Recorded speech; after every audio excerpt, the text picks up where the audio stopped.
Ya,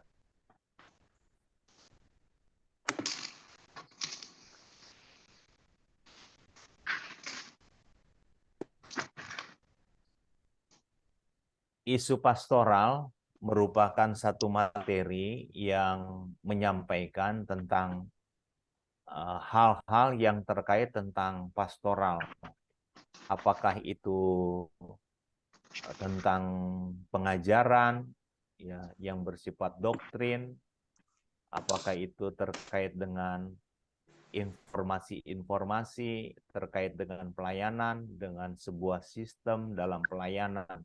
Itu yang dimaksud dengan isu-isu pastoral. Jadi seluruh yang terkait dengan hal-hal yang sekarang ini banyak dibahas. Apakah itu melalui media cetak, melalui media elektronik, atau hal-hal yang disampaikan langsung, baik secara seminar, ya podcast, dan lain-lainnya. Nah, itu sebabnya keberadaan daripada isu pastoral dianggap seringkali membingungkan orang, membingungkan banyak pihak, bahkan terkesan akhirnya menyesatkan seperti itu. Itu sebabnya lewat materi daripada pelajaran isu pastoral ini kita pahami dulu tentang seperti apa sih yang disebut dengan atau keberadaan daripada yang disebut dengan ajaran sesat yang kita duga, kita sangka mungkin itu adalah salah atau keliru, gitu kan? Oleh karenanya, apa yang menjadi tolok ukurnya adalah Alkitab. Jadi kita tinjau dari sisi firman Tuhan. Nah, sebelum kita melangkah membicarakan lebih jauh tentang seperti apa isu-isu lainnya, nah kita lihat dulu bagaimana menghadapi ajaran yang kita anggap keliru ini, ya. Ini adalah suatu studi tentang kehidupan berjemaat yang ada di Efesus menurut 1 Timotius 4 ayat 6 sampai 16. Mari sama-sama kita lihat di dalam 1 Timotius 4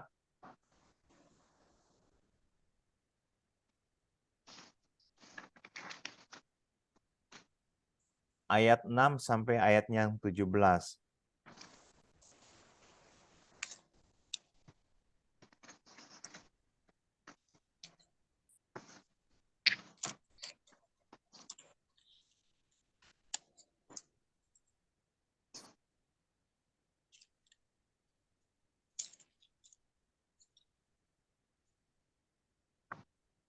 1 Timotius 4 ayat 6 sampai 16.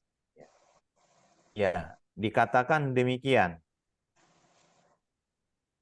Dengan selalu mengingatkan hal-hal itu kepada saudara-saudara kita, engkau akan menjadi seorang pelayan Kristus Yesus yang baik, terdidik dalam soal-soal pokok iman kita, dan dalam ajaran sehat yang telah kau ikuti selama ini. Tetapi jauhilah tahayul dan dongeng nenek-nenek tua, latihlah dirimu beribadah. Latihan badani terbatas gunanya, tetapi ibadah itu berguna dalam segala hal. Karena mengandung janji, baik untuk hidup ini maupun untuk hidup yang akan datang. Perkataan ini benar dan patut diterima sepenuhnya. Itulah sebabnya kita berjerih payah dan berjuang, karena kita menaruh pengharapan kita kepada Allah yang hidup, Juru Selamat semua manusia, terutama mereka yang percaya. Beritakanlah dan ajarkanlah semuanya itu. Jangan seorang pun menganggap engkau rendah karena engkau muda. Jadilah teladan bagi orang-orang percaya dalam perkataanmu, dalam tingkah lakumu, dalam kasihmu, dalam kesetiaanmu, dan dalam kesucianmu. Sementara itu sampai aku datang, bertekunlah dalam membaca kitab-kitab suci, dalam membangun dan dalam mengajar. Jangan lalai dalam mempergunakan karunia yang ada padamu, yang telah diberikan kepadamu oleh nubuat dan dengan penumpangan tangan sidang penatua. Perhatikanlah semua itu, hiduplah di dalamnya supaya kemajuanmu nyata kepada semua orang. Awasilah dirimu sendiri dan awasilah ajaranmu. Bertekunlah dalam semuanya itu, karena dengan berbuat demikian, engkau akan menyelamatkan dirimu dan semua orang yang mendengar engkau. Puji Tuhan. Bapak Ibu yang dikasih Tuhan, kalau kita mengamati bagaimana apa yang disampaikan oleh Rasul Paulus kepada muridnya Timotius, ya, ini disampaikan supaya Timotius itu menjaga diri terhadap ajarannya, untuk dia bersikap dengan baik, yaitu menjaga perkataan, ya, tingkah laku, yaitu sikap hidup, ya, tentang hidup dalam kasih dan kesetiaan serta kesucian. Ya. Itu arahan Paulus kepada Timotius. Yang selanjutnya, supaya Timotius ini di dalam menghadapi berbagai hal dalam pelayanannya, Paulus katakan supaya Timotius ini bertekun dalam membaca kitab suci. Artinya jangan pernah berhenti untuk membaca Alkitab. Ya. Dan juga dalam membangun dan dalam mengajar. Dua hal yang penting yang Paulus sampaikan, bahwa membaca kitab suci dan mengajar sesuatu yang perlu dilakukan oleh Timotius. Ya, tentunya kalau kita menafsirkan sekarang ini, tidak ada orang yang bisa mengajar tanpa belajar. Begitu ya. Tentunya dengan dia sudah belajar, dia sudah membaca, artinya memahami. Tapi lebih penting lagi, Rasul Paulus katakan apa? Jangan lalai mempergunakan karunia yang ada padamu. Ya. Karunianya itu di sini saya sangat melihat sekali bahwa Paulus sangat menekankan untuk Paulus ini memberitakan firman, mengajarkan firman, mempelajari firman. Jadi hal-hal yang terkait dengan pengajaran. Ya. Rupanya di sini Paulus melihat karunia yang ada pada Timotius ini untuk dia sebagai pengajar. Ya.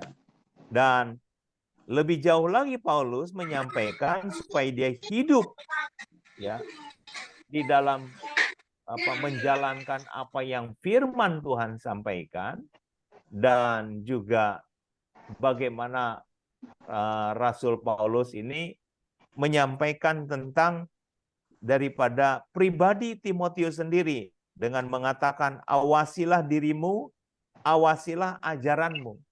Jadi supaya dia selalu introspeksi, kontrol diri dengan apa yang dilakukan dan apa yang disampaikan, ya.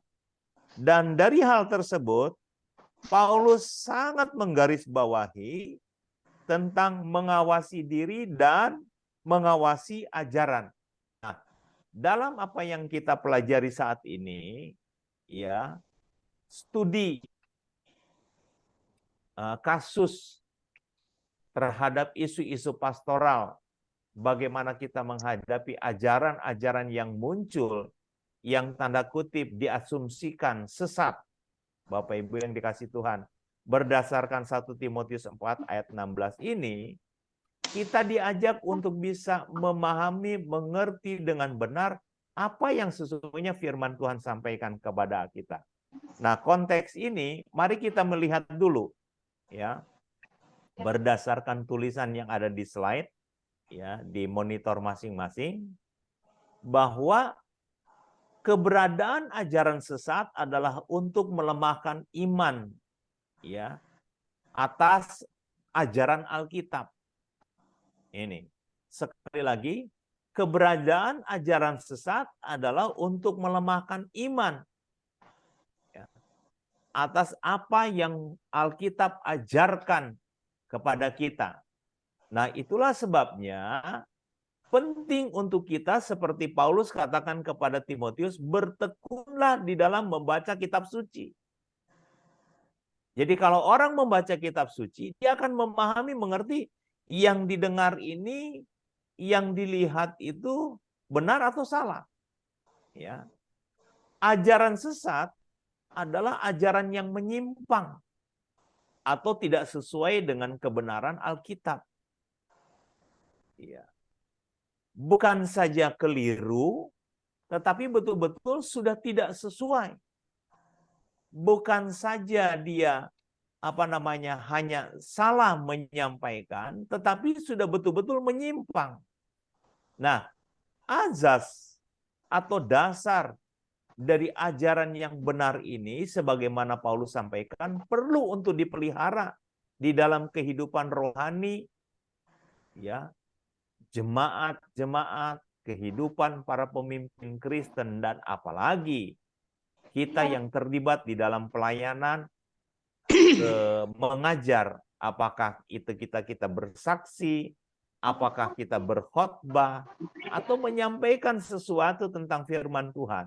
Nah, dengan begitu maka apapun ya bentuk daripada ajaran sesat yang datang mencoba merusak ajaran yang benar, hal itu tidak mungkin bisa menembus batas-batas kekuatan iman yang dibangun di atas dasar yang kokoh, yaitu ya, azas atau dasar ajaran yang benar berdasarkan kebenaran firman Tuhan.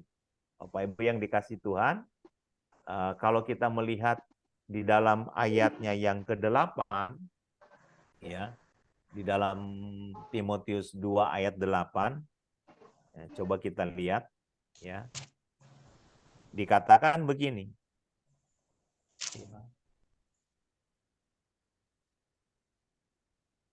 Dikatakan begini, oleh karena itu aku ingin supaya di mana-mana orang laki-laki berdoa dengan menadakan tangan yang suci tanpa marah, tanpa perselisihan. Sebentar, maaf, ini salah tulis ini ya.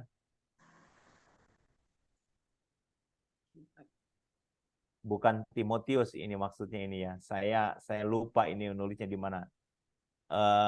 Tapi dikatakan gini, ingatlah ya, supaya menekankan kesinambungan dan tindakan ini. Hendaklah kamu terus mengingat Yesus Kristus. Ya. Nah, di sini hendaklah mengingat, kamu terus-menerus mengingat Yesus Kristus, di mana Rasul Paulus ini sedang menekankan pemberitaan para rasul mengenai Yesus Kristus yang telah bangkit. Ini maksudnya di dalam Korintus ya, bukan Timotius. Ini. Jadi Paulus sedang menekankan kepada dalam pengajaran para rasul supaya terus mengingat tentang apa yang diajarkan Kristus, ya. Pemberitaan para rasul mengenai Yesus Kristus ini yang telah bangkit. Bahkan Paulus memberitakan bahwa Kristus telah mati dan dikuburkan sehingga menutup semua kemungkinan penafsiran yang tidak harfiah terhadap telah bangkit atau mati. Ya, oh iya, saya ingat ini di dalam Korintus ya. Coba lihat 1 Korintus 15.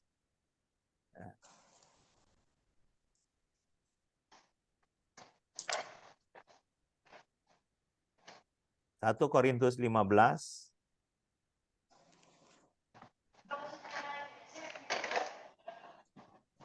Mulai ayat 2. Oh, kita baca mulai ayat 1. 1 Korintus 15, mulai ayat 1. Ini maksudnya ya. Ini. Dikatakan begini. Dan sekarang saudara-saudara, aku mau mengingatkan kamu kepada Injil yang aku beritakan kepadamu. Dan yang kamu terima, dan yang di dalamnya kamu teguh berdiri. Ya, artinya teguh berdiri atas Injil ya. Oleh Injil itu kamu diselamatkan, asal kamu teguh berpegang padanya, seperti yang telah kuberitakan padamu, kecuali kalau kamu telah sia-sia saja menjadi percaya. Sebab yang sangat penting telah kusampaikan kepadamu, yaitu apa yang telah kuterima sendiri ialah bahwa Kristus telah mati karena dosa-dosa kita, sesuai dengan kitab suci, bahwa ia telah dikuburkan dan bahwa ia telah dibangkitkan pada hari yang ketiga, sesuai dengan kitab suci. Nah, Bapak Ibu yang dikasih Tuhan, penegasan yang Paulus sampaikan di dalam 1 Korintus 15 ayat 1 sampai 4 ini, bahwa pemberitaan tentang Kristus adalah Injil. Jadi Injil itu sepenuhnya bicara tentang Kristus. Dia mati dan bangkit naik ke surga. Alkitab katakan sesuai dengan kitab suci. Ya, bangkit pada hari yang ketiga. Itulah Injil ya yang Paulus sampaikan ini. Oleh karenanya, apa yang Paulus tegaskan kepada jemaat di Korintus ini supaya mereka memahami seperti apa atau apa Injil itu. Dan itu juga apa yang ditulis di sini ya dalam tulisan ini yang saya upload menekankan supaya Timotius itu terus-menerus mengingat dan mengajarkan tentang Yesus. Ya. Di sini Paulus benar-benar sedang menekankan pemberitaan bagaimana para rasul ini. Pemberitaan para rasul mengenai Yesus Kristus yang telah bangkit. Pengajaran ini penting mengingat kita dari kelompok Pantekosta memiliki pemahaman yang namanya full gospel atau Injil sepenuh. Bahkan kalau mungkin saya melihat sedikit ya ke belakang, saya pernah mengajarkan tentang apa itu Injil sepenuh. Injil sepenuh itu bicara tentang Yesus Kristus, kehidupan Yesus, pelayanan Yesus sepenuhnya. Ya, jadi dari awal sampai akhir, apakah itu Injil? Adalah Yesus. Ya, kitab Markus diawali tentang Injil tentang Kristus. Jadi artinya apa yang diceritakan di dalam kitab Injil yang ditulis oleh Markus itu berbicara tentang Kristus, Injil itu. Nah, di sini disampaikan kembali oleh Rasul Paulus, sehingga apa yang Rasul Paulus sampaikan kepada kita semua ini adalah sesungguhnya mau menyampaikan tentang bagaimana kita meyakini Kristus adalah Tuhan. Meyakini Kristus yang lahir, Kristus yang mati, lalu dia bangkit pada hari yang ketiga dan dia naik ke surga. Sehingga ini bukan cerita omong kosong seperti yang disampaikan tadi Paulus kepada Timotius ya di dalam ayatnya yang berapa tadi itu ya, bahwa bukan cerita tentang omong kosong gitu ya. Bukan cerita tentang sesuatu tentang dongeng ya. Kalau Kristus tidak Yesus tidak bangkit, sia-sia pemberitaan Injil. Nah, disinilah bagaimana gereja pertama yakin dengan firman Tuhan, yakin dengan imannya terhadap Tuhan Yesus Kristus, dialah Tuhan dan juru selamat. Ya, di sini.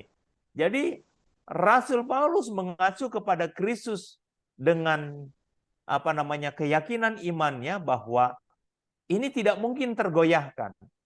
Tidak mungkin tergoyahkan. Dan Paulus sampaikan, jangan pernah bergeser dari pengharapan Injil. Nah, Bapak Ibu yang dikasih Tuhan, ya, sejak kekristenan muncul di muka bumi ini, maka antikristus pun ikut muncul. Ya, sekali lagi, antikris pun ikut muncul dengan berbagai ideologinya, dengan berbagai bentuk pengajarannya, dengan berbagai bentuk organisasinya, bahkan dengan berbagai cara dia mencoba untuk mengganggu gereja Tuhan. Jadi intinya di sini bahwa ajaran daripada yang muncul menentang kekristenan segera merebak, berkembang sesuai dengan kondisi dan situasi yang ingin menggoncangkan iman Kristen. Sambil contoh, ada aliran Yahweh, ada aliran Hyper Grace, ya, Ada juga aliran-aliran yang lain. Bahkan bukan berbentuk aliran, tetapi memutarbalikkan firman Tuhan. Dan ini sudah terjadi ketika dimulai dari Taman Eden. Ya, ada orang mengatakan, ya, saya ambil contoh dulu ya, di Perjanjian Lama, ketika Adam dan Hawa di Taman Eden. Iblis katakan, pasti Tuhan mengatakan, Allah mengatakan, jangan makan pohon ya kehidupan ini. Semua boleh dimakan kecuali buah dari pohon ini. Tetapi iblis katakan apa? Sesungguhnya, nah ini, kalau engkau makan, kau tidak akan mati, tapi engkau akan terbuka matamu. Nah ini, ya, kelihatannya tidak bermasalah, padahal memutarbalikan. Ya, seperti yang Pak Roni sampaikan pada waktu pertemuan yang lalu di kelas 2, contoh tentang perpuluhan. Ya, dari beberapa video yang muncul dan akhirnya menjadi viral. Untuk apa memberikan persepuluhan? Kalau ada mertuamu, orang tuamu, susah, tapi uangmu lebih mengutamakan diberikan ke gereja, padahal orang tuamu perlu. Najis. Nah, dikatakan seperti itu. Pertanyaannya di sini, apakah dengan kita memfokuskan mengutamakan pekerjaan Tuhan, lalu itu najis? Pastinya tidak ya. Gitu. Ya. Dan saya pastikan tentu tidaklah demikian. Tapi karena yang menyampaikan sedang mencari simpati sehingga menyatakan seperti itu. Ya, lebih lanjut, padahal yang bersangkutan sendiri sesungguhnya menyarankan perpuluhan tetap harus dilakukan. Ya. Tetapi hanya karena sedang mencari simpati, bahasanya diputar-balikan. Nah, sama seperti yang terjadi ketika di Taman Eden. Dan bukan hanya itu saja, banyak persoalan-persoalan lain. Itulah sebabnya dalam konteks ini kita berbicara tentang isu-isu pastoral. Nah, bagaimana menyikapinya menurut pengajaran Alkitab? Pertama, Rasul Paulus sudah sampaikan, tetap bertekun di dalam membaca kitab suci. Penting. Ya. Lalu yang kedua, awasi dirimu. Artinya apa? Sikap hidup. Jangan sampai kita sebagai anak Tuhan, sebagai orang percaya, tetapi justru kehidupan kita tidak sesuai dengan firman Tuhan. Yang ketiga, awasi ajaranmu. Ya. Artinya apa? Apa yang kita baca dari firman Tuhan, jangan juga ketika mengimplementasikannya tidak sesuai dengan firman Tuhan. Nah ini yang seringkali tidak cocok. Ya.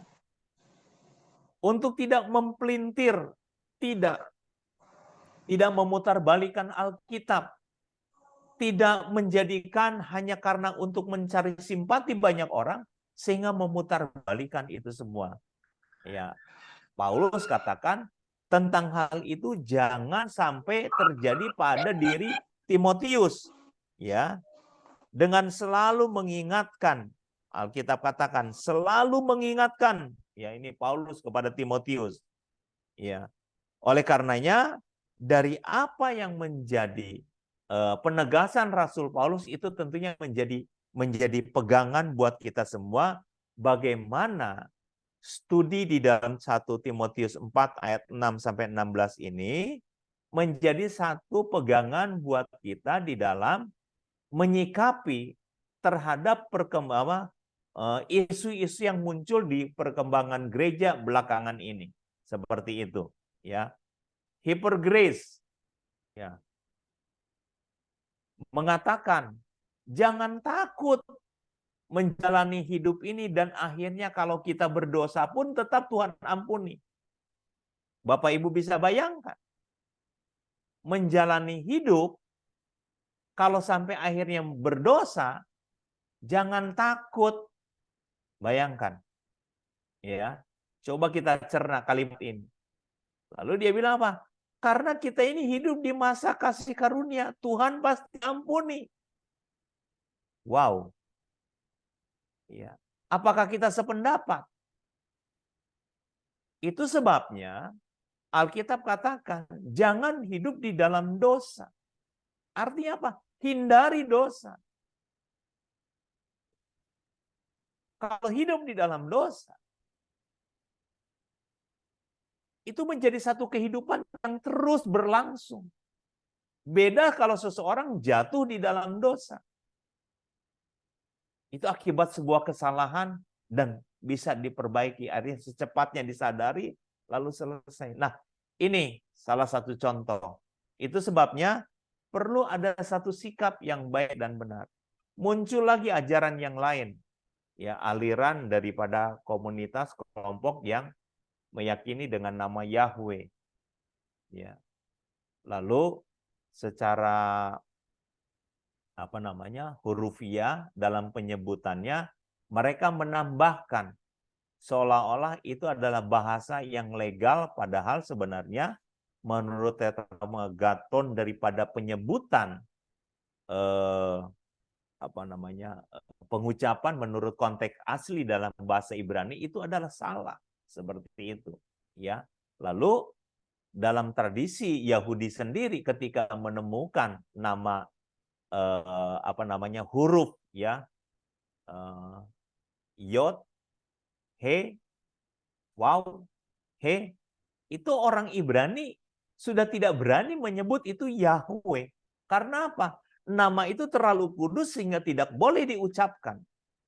Nah, lalu kenapa kelompok ini dengan begitu mudah, bahkan bukan hanya mengucapkan dengan sembarangan, bahkan ditambahi. Ya.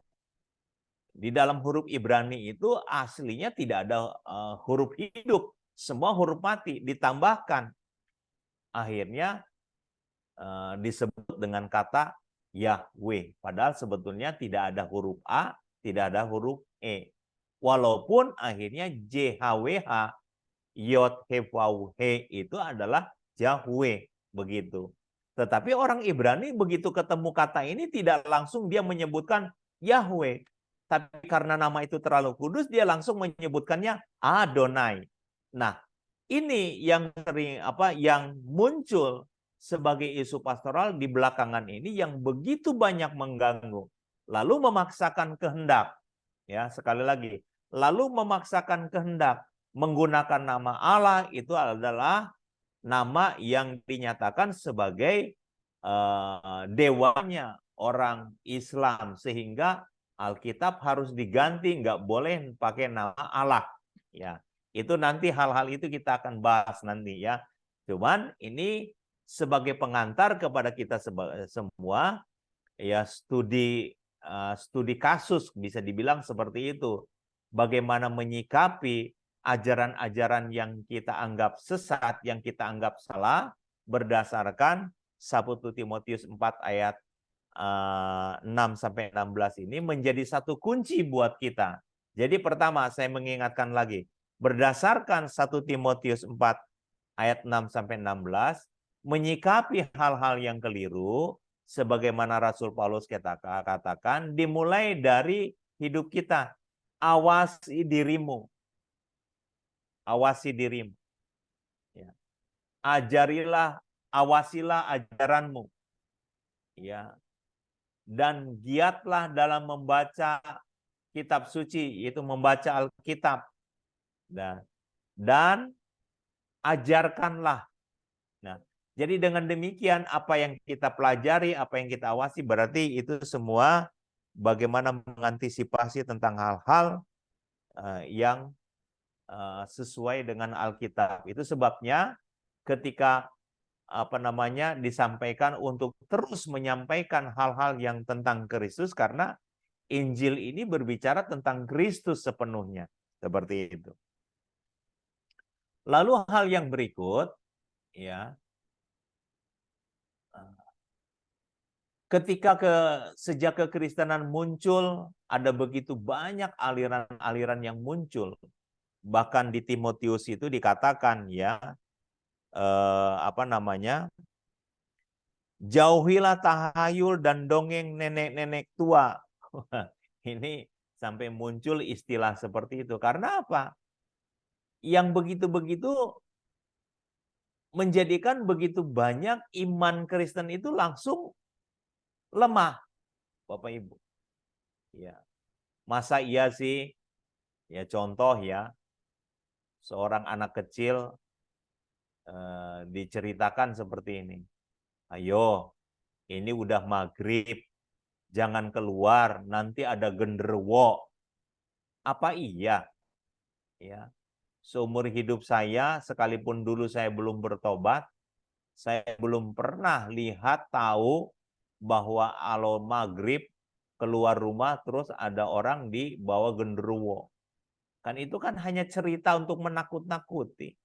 Tetapi cerita itu bisa saja akhirnya melemahkan iman, gitu ya. Jangan begini, jangan begitu, padahal sebetulnya itu hanya mitos saja sebetulnya, begitu kan? Ya, hanya mitos saja. Beritakanlah, ajarkanlah semuanya itu. Jadi beritakan, ajarkan tentang firman Tuhan, tentang Kristus, tentang Injil, ya sepenuhnya. Ini menjadi satu kekuatan iman dalam kehidupan kekristenan. Nah, itu sebabnya kita harus perhatikan. Jangan sampai apa yang muncul ini memutarbalikan kebenaran yang sesungguhnya yang Alkitab sampaikan kepada kita semuanya. Dan jelas sekali yaitu bertentangan dengan firman Tuhan. Nah, di Efesus jemaat ini kalau saya katakan mulai terpengaruh ya dengan ajaran-ajaran sesat yang mulai muncul saat itu. Ya, yang masuk kepada jemaat Korintus sehingga hal itu menggoncangkan iman jemaat ketika itu, ya. Yang ada di pelayanan daripada Timotius ini, ya, menggoncangkan iman mereka kepada Yesus Kristus. Nah, itu sebabnya jemaat Efesus ini dia perlu ditegur, ya. Nah, Bapak Ibu yang dikasih Tuhan, pada zamannya ketika Timotius dan Titus sedang melayani, itu berbeda dari masa permulaan di mana kekristenan, misi kekristenan ada, ya. Gereja-gereja masa sekarang ini telah bertumbuh dan berkembang dalam berbagai segi dan harus menghadapi masalah-masalah yang biasa dihadapi semua pemimpin di generasi kedua. Artinya di generasi-generasi sekarang ini, ya. Kalau dulu orang pada zamannya Paulus, ya, sehingga muncul ada Injil yang lain. Kan itu istilahnya ya di tulisan Paulus, sehingga ada Injil yang lain. Artinya mereka untuk mencoba memutarbalikan, ya, mengutip dan membicarakan tentang Yesus tetapi hal yang berbeda. Begitu. Nah, ketika sekarang ini di zaman kita muncul pengajaran-pengajaran yang menjadikan di mana melemahkan kekristenan juga, tetapi dengan versi menjadi sebuah kelompok, menjadi pengajaran, aliran, ya, komunitas seperti itu. Nah, itu sebabnya perbedaan ini tentunya adalah perbedaan yang tentu tantangannya sama. Nah, menghadapi pertentangan yang kebanyakan timbul dari perdebatan di dalam gereja, kita mesti tahu ya bagaimana menghadapi penyimpangan ini. Ya, ketika banyak petobat baru yang pernah ada muncul, ya begitu bersemangat kita menyangkal orang-orang yang menyangkal iman seperti itu, ya. Kalau kita lihat di dalam 2 Timotius 1 ayatnya yang ke-15, ya, coba kita lihat 2 Timotius 1 ayat yang ke-15 dikatakan seperti ini. Engkau tahu bahwa semua mereka yang di daerah Asia Kecil berpaling daripadaku. Nah, ini mereka ini menyangkali iman Kristennya. Murtad lah ya, bisa dikatakan murtad. Nah, di sini mereka ini menghadapi ancaman tentang doktrin yang salah. Ya. Pada tingkat di mana mereka tidak pernah mengalami sebelumnya. Karena itu, ada begitu banyak hal-hal yang terjadi.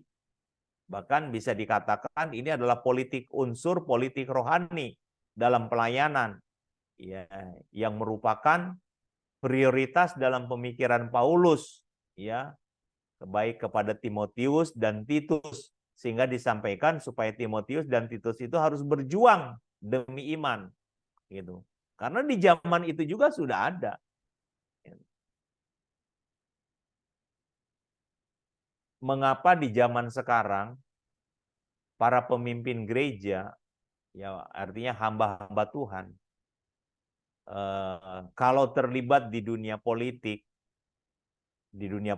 Bapak Ibu ya, gereja menyarankan untuk kalau memang mau berpolitik lah, tapi seorang hamba Tuhan, seorang pemimpin gereja jangan terlibat dalam dunia politik praktis seperti itu. Kenapa? Karena eksistensi politik ini seringkali hanya menjadikan seseorang mengejar kekuasaan. Ya, mengejar kekuasaan. Dan itu ya yang tidak sesuai dengan Alkitab. Ya. Politik itu puncak akhir adalah kekuasaan dalam politik. Jadi berbeda dengan gereja. Puncak akhir pelayanan kita adalah sorga. Ya, bukan mencari yang lain. Kalau kita menjadi orang yang dapat kemuliaan Tuhan, artinya apa? Kita dapat perkenanan Tuhan. Bukan seperti untuk menjadi orang-orang yang seperti itu. Kita melihat apa yang terjadi di abad 3, abad 4 ketika Konstantinopel menjadi kaisar waktu itu, diangkat ya menjadi pemimpin Roma ketika itu. Merasa karena Konstantin ini adalah orang Kristen sehingga dia nobatkan kekristenan menjadi agama negara ketika itu.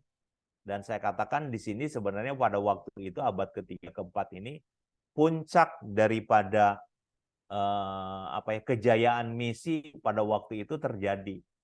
Yang tadinya gereja bermisi, ya ada underground mission karena gereja waktu itu dikejar-kejar, orang-orang Kristen dikejar-kejar, dan ketika Konstantin seorang Kristen menjadi raja, akhirnya dia nobatkan, dia deklarasikan, ya bukan nobatkan, dia deklarasikan kekristenan menjadi agama negara. Apa yang terjadi? Mereka merasa bahwa misi selesai. Karena kekristenan sudah menjadi yang berkuasa di Roma ketika itu. Lalu apa yang terjadi? Tidak ada misi. Mereka lupa kalau satu saat Konstantin ini akan diganti. Tidak lagi menjadi pemimpin, tidak lagi menjadi raja. Dan benar yang terjadi adalah seperti itu. Ketika Konstantin diganti oleh orang yang bukan Kristen, akhirnya dirubah lagi sistem negara. Dan apa yang terjadi? Misi yang tadinya tidur harus dibangunkan kembali. Nah, sesuatu yang tidur terus bangun itu kan tidak langsung dia berdiri begitu saja. Ada perjuangan-perjuangan lagi. Ya, jadi misi bawah tanah terjadi kembali ketika itu. Nah, jangan sampai terjadi di masa sekarang ini. Apakah dengan kita terlibat di dunia politik lalu kita bisa menguasai negara? Enggak. Tetapi kita justru di situ untuk menjadi berkat, itu tujuannya. Nah, mengapa para pemimpin gereja untuk tidak boleh terlibat dalam dunia politik praktis? Supaya kita tidak mengikuti dengan cara-cara dunia. Ya, kalau menurut Soekarno, politik itu adalah tipu daya. Ya, Presiden RI pertama kali, Insinyur Soekarno, dia bilang politik itu tipu daya. Ya, politik itu. Ya, saya belum pernah ya jadi politisi, tapi saya suka mengikuti perkembangan ini. Saya hanya mengatakan dalam persoalan ini, seperti kita tahun depan akan menghadapi pemilu, ya akan menghadapi pemilu. Nah, dalam hal ini, saya mau katakan gereja patut peduli dengan politik. Artinya apa peduli dengan politik itu? Supaya gereja ini memberikan pembinaan. Memberikan pembinaan. Supaya tidak menjadi salah. Ya, seperti itu. Tetapi jangan justru malah gereja terlibat di dalamnya. Dan ketika terlibat di dalamnya, ya ambil contoh lah ya belakangan ini. Orang-orang yang terlibat dengan jabatan politis, yang terlibat dengan jabatan-jabatan yang strategis menurut dunia, akhirnya jatuh, akhirnya tergelincir, akhirnya menjadikan nama Kristen jelek, kan begitu ya, itu. Dan baik pelaku maupun korban itu Kristen. Lalu siapa yang memproses juga orang Kristen. Nah, inilah Bapak Ibu, Saudara sekalian dikasih Tuhan, penting untuk menyikapi hidup seperti kata Paulus. Sehingga itu ya, Paulus katakan kepada Timotius dan Titus, harus berjuang demi iman. Ya, menjaga supaya betul-betul menjadi lebih baik dan lebih baik lagi. Oke, Bapak Ibu, sampai di sini ada pertanyaan? Ya.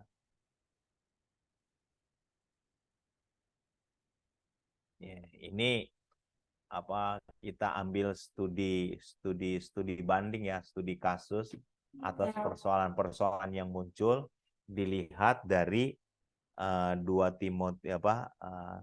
Timotius 4 tadi ayat 6 sampai dengan ayat 16.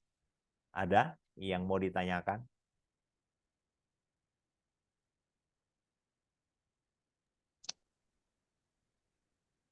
Sore Pak. Iya, Dari, silakan Bu Maria.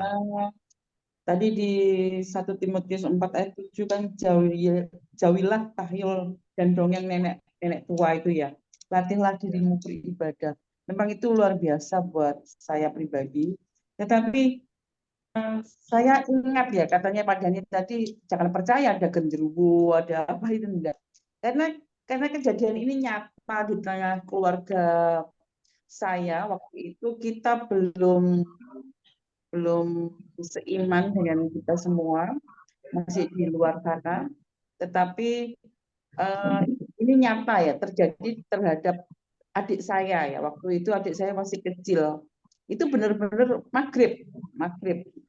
Adik saya itu disembunyikan di kolong kolong tempat tidur karena rumah kita ini gelap ya, rumah di desa, di kampung dan tidak ada lampu ya waktu itu tidak ada lampu karena tahun berapa ya tahun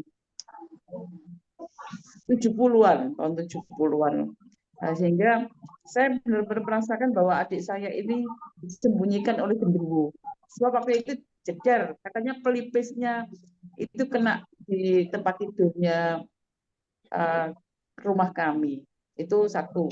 Kemudian dua, ini anak saya yang Celia ini benar-benar pernah melihat permisi bicara pocong itu.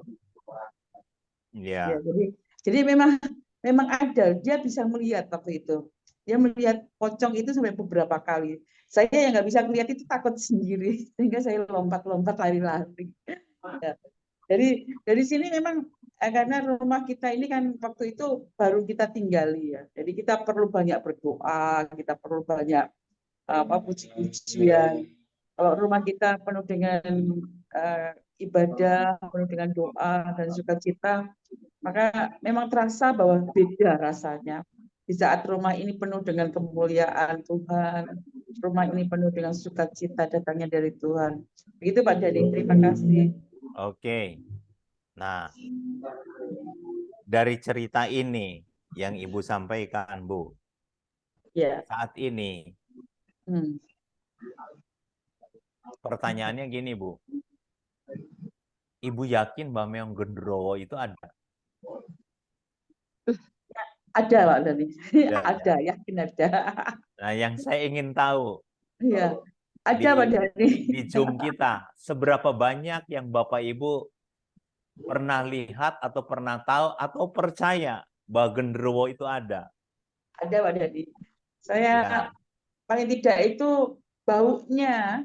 Kalau saya itu biasa dulu sering-sering doa ya, baunya genderuwo itu beda, nggak enak. Oh gitu ya. Ini Saya kalau waktu di rumah Stefanus ini malam, ketawa sekali ini. Stefanus punya pengalaman apa? Nggak ada, Om, nggak ada pengalaman. Oh, Tapi lucu ceritanya Bu oh iya. gitu Maria. ya. Kalau Genderuwo kalau ada saya aromanya. aromanya bau busuk pokoknya. Nggak pakai parfum kayaknya, Bu. Oh gitu ya. Iya kan. Ah, Tempatnya coba yang kotor-kotor dari kok. Papua. Dari Papua. Ayo, siapa? Melinda atau Dewi? Hmm. Cerita tentang apa ya? Apa sih? Itu loh. Apa namanya yang di Papua itu? Sini Suanggi, Bapak. Suanggi. Iya, Suanggi. Ya. Apa betul itu ada? Kalau di sini seperti kalau di Manado bilang apa? Pok-pok. Ya, itu seperti itu seperti manusia, Bapak, cuma dia berilmu hitam. Oh, begitu ya. Nah, mungkin kita enggak usah panjang lebar yang membicarakan ini karena materinya bukan ini ya. Gitu. Materinya bukan ini. Iya.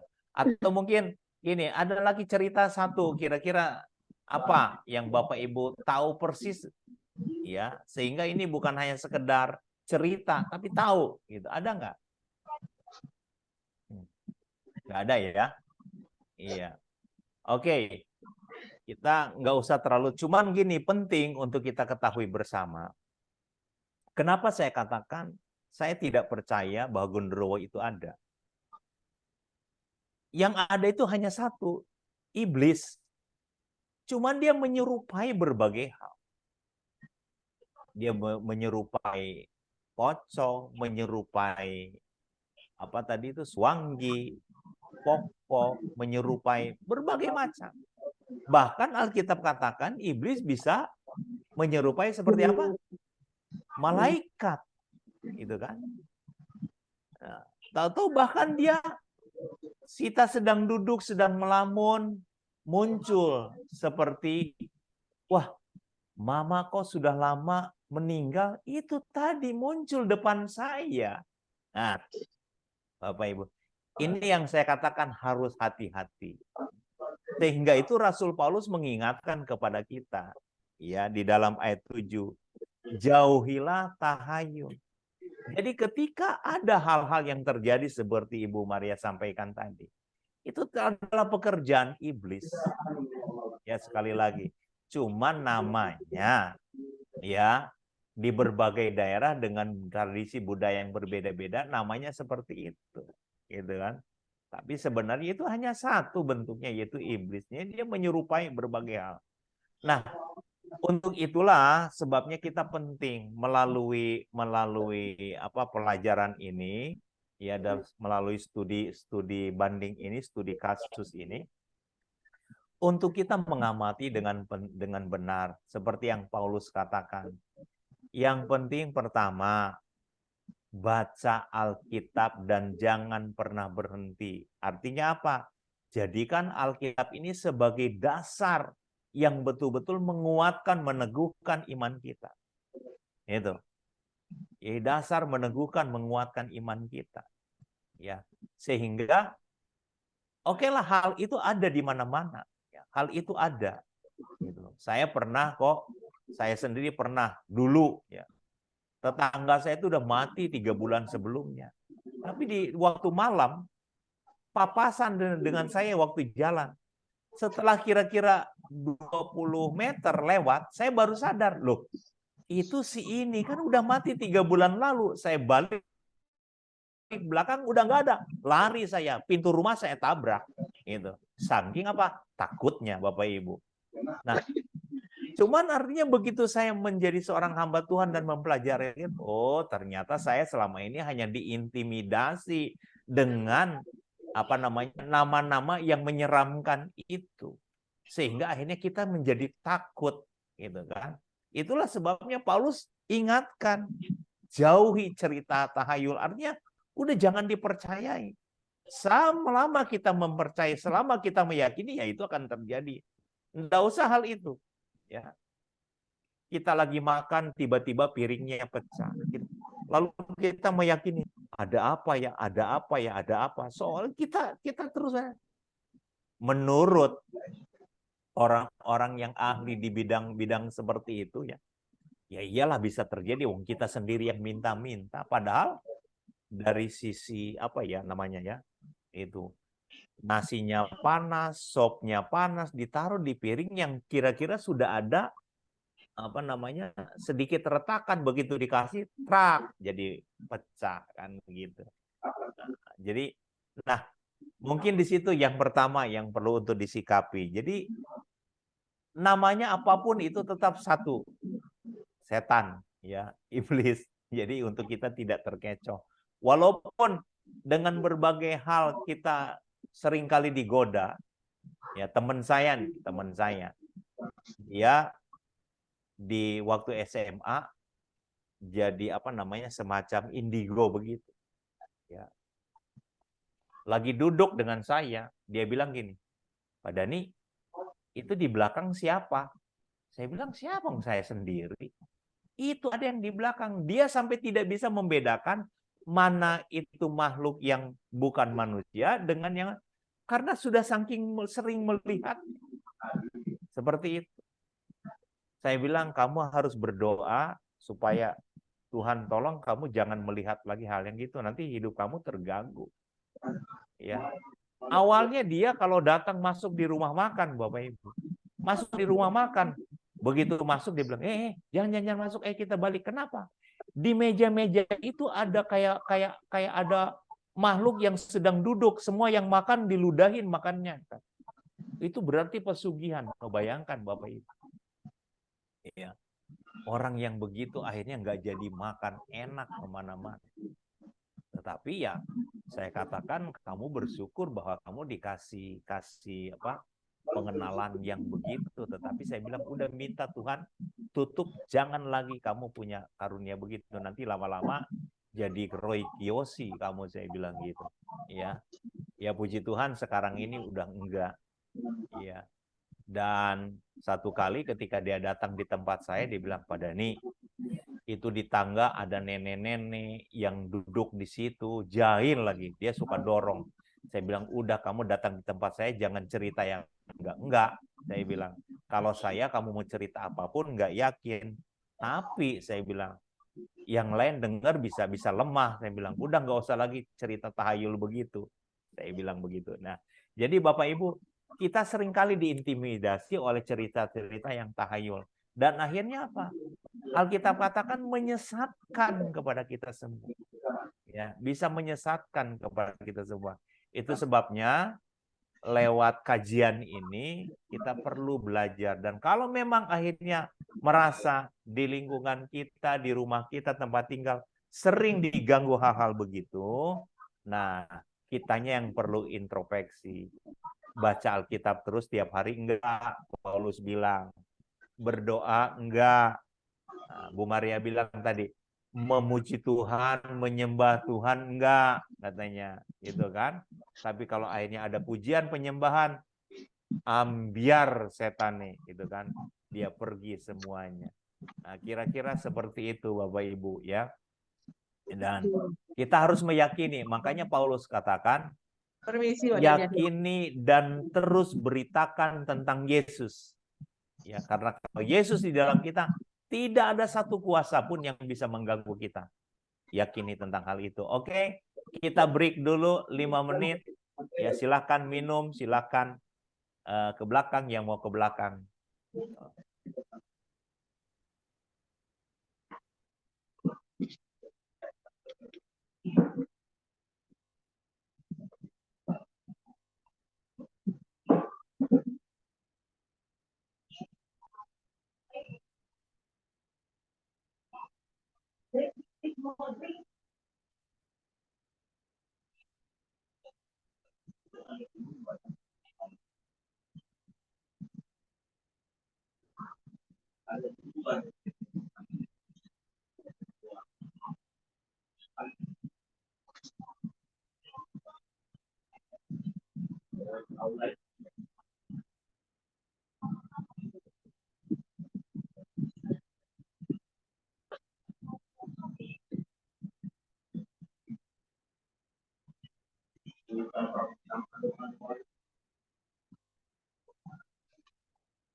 terhadap ajaran yang kita anggap tidak sesuai dengan Alkitab.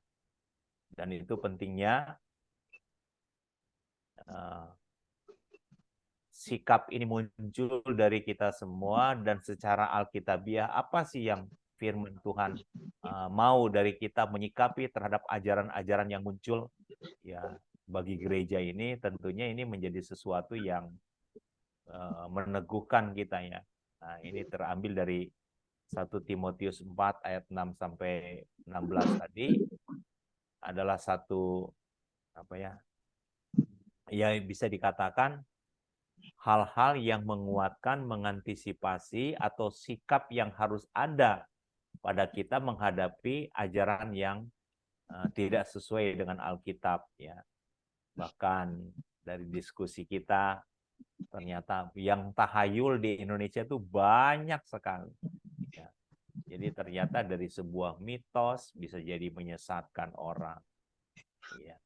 Hal-hal yang ya soal tadi ya genderuwo, pocong, ya, namanya cuma satu sebenarnya itu adalah setan atau iblis gitu ya.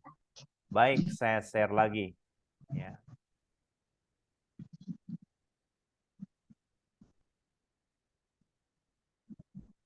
Iya.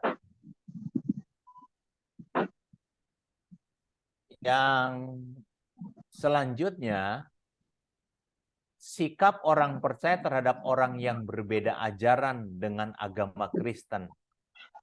Ini perlu bagi kita, ya, sehingga bisa mempengaruhi hubungan dengan orang-orang yang berbeda kepercayaan. Ini pun penting. Kalau tadi ajaran sesat, lalu terhadap orang yang berbeda, ya, berbeda ajaran. Gitu. Bisa saja dia sama-sama Kristen, tetapi ternyata pola pandangnya berbeda. Gitu. Sudut pandangnya berbeda seperti itu, Bapak Ibu. Ya. Nah, itu sebabnya penting untuk kita tahu di sini tentang hal-hal yang perlu untuk kita sikapi bersama seperti itu, Bapak Ibu yang dikasih Tuhan.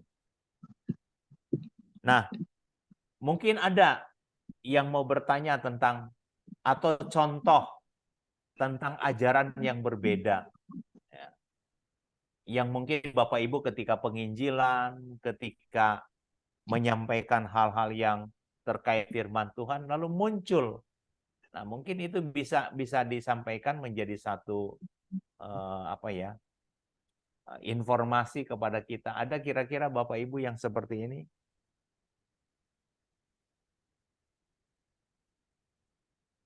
Ada?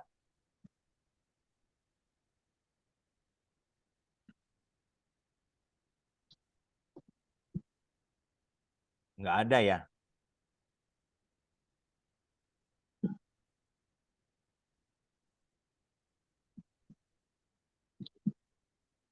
Oke, kalau nggak ada. Nah, Bapak Ibu,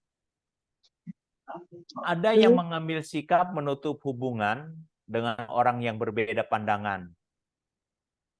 Ya, maka orang percaya ini sulit menyampaikan iman Kristiani bagi mereka yang tidak mengetahui. Nah, hal ini disebabkan karena ketidakmengertian orang percaya dalam mengambil sikap terhadap orang yang berbeda dengan iman Kristiani.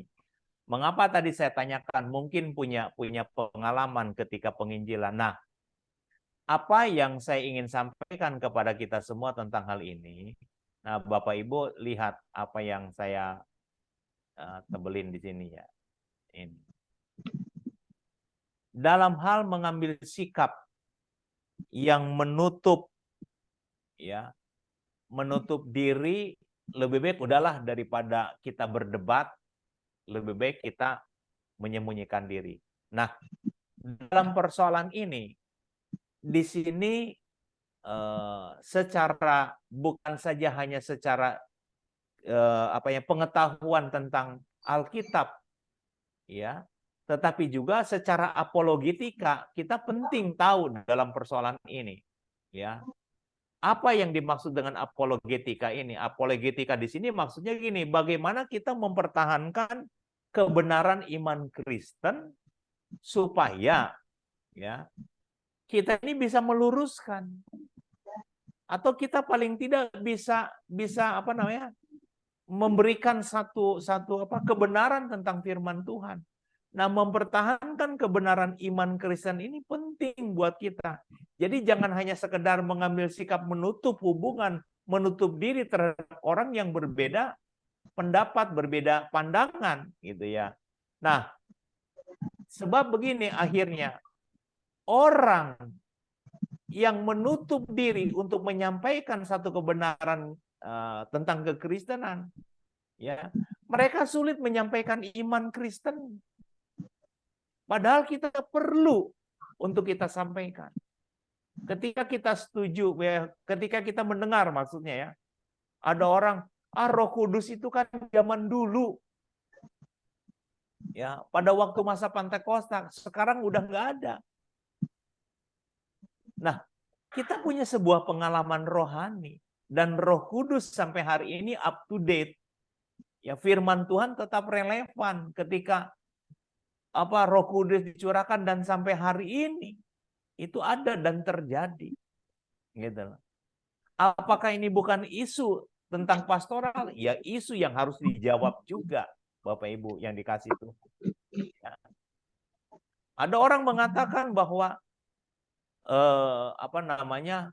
apa iya Adan dan Hawa itu pernah hidup ya di dunia ini? Kok sepertinya ya ceritanya sedemikian rupa gitu. Apa iya Yesus pernah berjalan di atas air? Nah, Bapak Ibu, ya, ada kelompok-kelompok yang betul-betul menyampaikan bahwa Yesus itu hanya sebuah sejarah saja. Ada. Ya. Nah, itulah penting buat kita semua untuk kita tetap berpegang teguh kepada firman Tuhan dan bagaimana mempertahankan iman Kristen, menyampaikan hal-hal yang benar itu penting buat kita semua. Ya, tadi saya katakan tentang perpuluhan. Ya, bagaimana ketika di zaman awal manusia ada di Taman Eden, Iblis bilang semua yang ada di taman ini boleh kamu makan kecuali ya buah dari pohon kehidupan ini jangan disentuh. Disentuh pun jangan, nanti kamu mati. Tapi Iblis bilang, sesungguhnya kamu tidak akan mati, malah kamu akan terbuka matamu. Gitu ya. Lalu di kemudian ada orang yang bilang, kalau kita memberikan perpuluhan itu baik, tetapi kalau orang tuamu nggak punya uang, malah kamu lebih memperhatikan memberi perpuluhan ke gereja, najis. Sampai dibilang begitu. Nah, apa kalau kita melayani Tuhan? Apakah kalau kita mendahulukan pekerjaan Tuhan, pemikiran kita najis? Kan tidak. Jangan hanya sekedar mencari simpati seperti iblis, akhirnya salah. Gitu ya. Nah, tentang hal ini perlu untuk diluruskan. Nah, sebagai orang percaya, sebagai para pemimpin, kita penting terus membaca Alkitab, mengenal kebenaran, seperti yang Paulus katakan tadi di dalam Timotius ya. Nah, Bapak Ibu yang dikasih Tuhan, hal ini disebabkan karena ketidakmengertian orang percaya dalam mengambil sikap terhadap orang yang berbeda dengan iman Kristiani. Seperti itu. Iman Kristen yang sesungguhnya ya. Faktor-faktor penyebab munculnya ajaran sesat. Ya, penyebab munculnya ajaran sesat menurut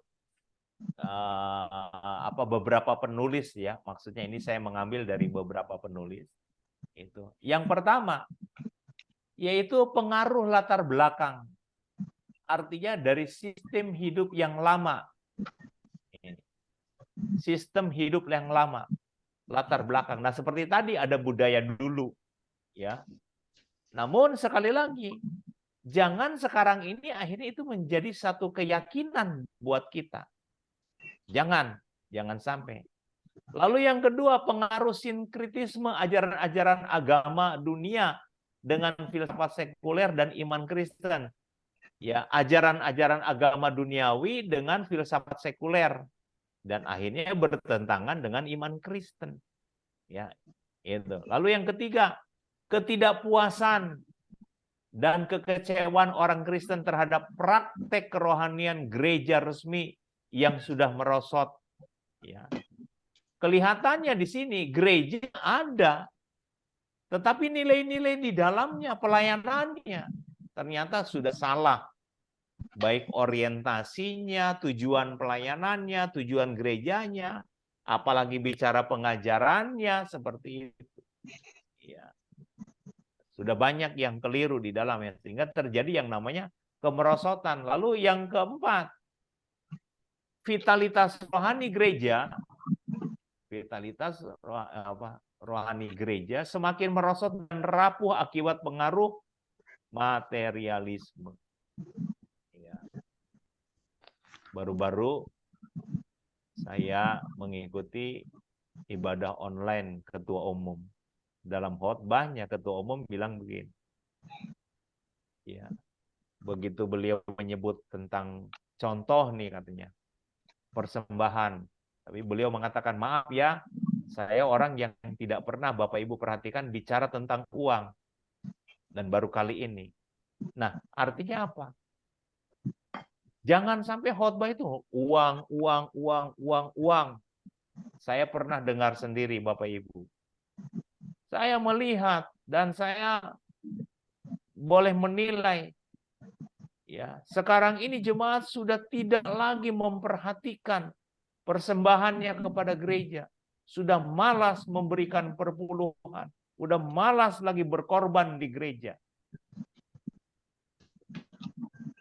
Ketika saya coba membuat sebuah mengevaluasi lah. Ternyata mundurnya jemaat-jemaat ini, merosotnya jemaat-jemaat ini karena apa? Terlalu sering dengar pendeta khotbah tentang uang. Begitu. Akhirnya aduh, uang lagi. Sampai pernah ketika gembalanya buka amplop, isinya tulisannya apa?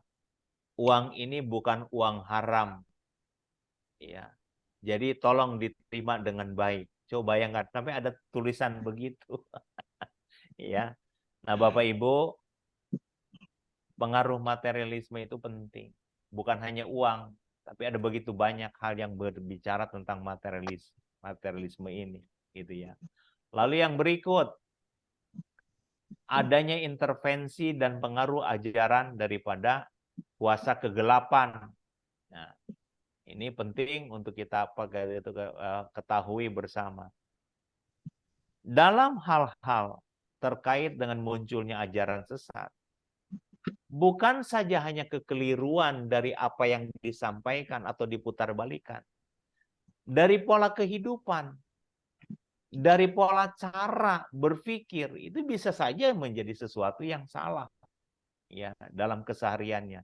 Itu sebabnya menjadi sesuatu yang penting untuk kita ketahui bersama, dan saya sangat sepakat 1000 bahkan 1.000.000% dengan apa yang Paulus sampaikan. Baca kitab suci, awasi ajaranmu, awasi dirimu, beritakanlah firman, dan jangan pernah lelah, jangan pernah berhenti dengan apa yang menjadi tujuan panggilan kita. Nah, Bapak Ibu yang dikasih Tuhan, tentang hal ini tentunya menjadi sesuatu yang bisa menjadi dorongan yang menguatkan kepada kita ketika firman itu hidup di dalam hidup kita.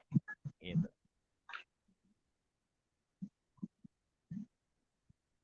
sebelum nanti Pak Roni udah muncul belum ya? Belum ya? Ya, karena Pak Roni menyampaikan tadi Pak Dhani nanti di pertengahan saya akan hadir, ya, tapi rupanya belum sampai di rumah karena mobilnya mogok Pak Aril tadi dari Bandung, gitu. Ya, ya, seperti itu. Oke, Pak Aril, saya berikan waktu untuk Pak Aril menyampaikan terkait dengan isu pastoral. Silakan Pak Aril. Iya, baik. Terima kasih Pak Dhani. Saya, Bapak Ibu Saudara, kami berbincang-bincang karena memang isu pastoral ini adalah lebih baik kalau memiliki beberapa pandangan ya. Makanya kami di pengajar-pengajar SAF ini kami sempat berdiskusi dan sepakat untuk membagi-bagi gitu apa bagian-bagian daripada isu-isu pastoral khususnya yang sekarang ini berkembang karena kita sama-sama belajar, kita sama-sama ada bersama-sama di tempat ini kan karena kita mau tahu ya supaya pelayanan kita juga bisa up to date gitu dengan adanya isu-isu yang sekarang sedang beredar dan yang akhir-akhir ini sedang menjadi perenungan saya itu tadi yang Pak Dhani sudah sampaikan dan mungkin juga kemarin-kemarin sudah pernah didiskusikan bersama-sama. Tapi saya mau coba review kembali tentang persepuluhan, Bapak Ibu Saudara. Tentang persepuluhan. Karena lagi diserang sekali ini. Kita GSPDI adalah gereja yang menganut adanya persepuluhan itu ada. Dan persepuluhan itu adalah firman Tuhan. Tetapi akhir-akhir ini yang banyak sedang diserang oleh, ya katakanlah, pendeta ataupun itu rohaniwan Kristen yang lain, itu mereka bilang bahwa persepuluhan itu nggak wajib, ya Bapak Ibu. Saya sempat baca, saya sempat lihat di Reels itu di Instagram itu, satu orang pendeta dia bilang bahwa persepuluhan itu nggak wajib. Persepuluhan itu hanya ada di Perjanjian Lama. Persepuluhan itu adalah hukum yang dibuat karena keadaan, katanya begitu. Karena keadaan. Kenapa? Karena orang-orang Lewi pada waktu itu tidak diberikan bagian, tidak diberikan hak waris di antara orang-orang Israel, dan karena keadaan ini katanya, karena keadaan inilah yang menyebabkan Tuhan bilang sama bangsa Israel, mereka harus kasih persepuluhan, supaya apa? Persepuluhan itu menjadi bagian daripada orang-orang Lewi yang tidak mendapatkan bagian dari ahli waris gitu ya. Dan itu sudah berakhir, katanya begitu. Itu sudah berakhir karena kita sudah hidup di perjanjian baru dan Tuhan Yesus tidak pernah menyebut itu, katanya. Perjanjian baru tidak pernah menyebut yang namanya persepuluhan. Jadi dengan adanya tidak ada penyebutan itu, maka artinya itu udah lunas, udah digenapi oleh Tuhan Yesus, katanya begitu. Jadi yang saya tangkap dari pernyataan itu ada dua, Bapak Ibu Saudara. Yang pertama, persepuluhan itu hukum yang dibuat karena keadaan. Yang pertama ya, menurut dia persepuluhan itu dan menurut banyak orang yang mau mewakili itu, yang pertama persepuluhan itu adalah hukum yang dibuat karena keadaan. Dan yang kedua, persepuluhan itu cuma ada di Perjanjian Lama, tidak ada di Perjanjian Baru, maka artinya itu sudah digenapi, artinya itu sudah tidak berlaku lagi. Ini dua hal yang saya mau bahas sebentar. Inilah yang sedang berkembang dan ini yang harus kita sikapi gitu ya, sebagai orang-orang yang percaya, orang-orang yang menganut bahwa persepuluhan itu masih ada. Apa nih yang harus kita lakukan? Apa nih yang menjadi sikap kita? Buat saya untuk menyikapi kedua hal ini, yang pertama tadi, hukum persepuluhan itu karena keadaan Bani Lewi nggak punya apa-apa, akhirnya diciptakanlah hukum persepuluhan. Jadi hukum persepuluhan ini adalah hukum yang diciptakan karena keadaan, gitu ya. Kenapa?